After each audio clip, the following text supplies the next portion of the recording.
Paskong tuksa ng isang ulila, isinulat ng Ginoong Antonio Califo. Ang simoy ng hangin, nagsimula na kumamig. Mga gabi madilim, mahal makigmig.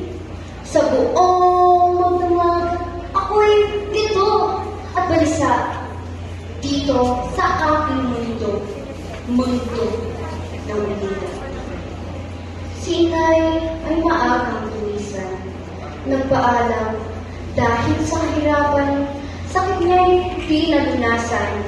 Pumanaw na sukat sa edad na 11, iniwan ng bunso niya't tanging yaman. Si tatay naman ay hininuso ng isang aso. Itinurong tulak daw ng droga at sang-alit. At sapagkat nanlaban daw nang siya'y matakit, buhay niya'y ginitin ng balang palpit. Hegapot sa hawla ng takot ay nakakulong. Ang kaba sa dibdib dumaradugtong. Walang mapuntahan sapagkat wala na si nanay. Walang matakuhan dahil wala na si tatay. Sa araw-araw ang harap ko ay umus. Saan kukuha na makakain ang tulog kong usmos?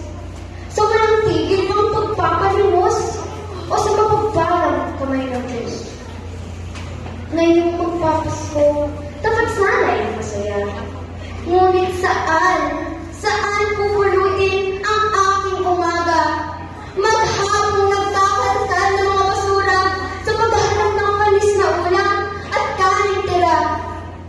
Wala nang aaba pa sa buhay ng ulila. Musmos pa lamang ay wala nang kumagana. Ang kulay ng Pasko sa akin ay mapusyaw. Mga ilaw na bitaw, di makita sa luhang umaapaw. Diyos ko! Kunin niyo na po ako! Kaysa sa ako'y masadla pa sa pisyo at tukso. Uhang na akong makita si tatay, gutom na akong mayakap si nanay. Ang isang batang paslit na tulad ko, ang hanap ay aruga, ang nais ang pagsuyo. Tuwing birthday ko sana, may pansit, kantahan at tawanan. At pagsapit ng Pasko, isang tabak ng mga laruan. Ang Pasko ng ulila ay totoong kaawa-awa. Ngunit sa aking puso'y may usok, may nanaliwa. Pag-asa, dulot ng pananampalataya kay Jesus na sumilang ngayong Pasko ng ulila. Paskong tuksa ng isang ulila. Isinulat ng Ginoong Antonio Califo.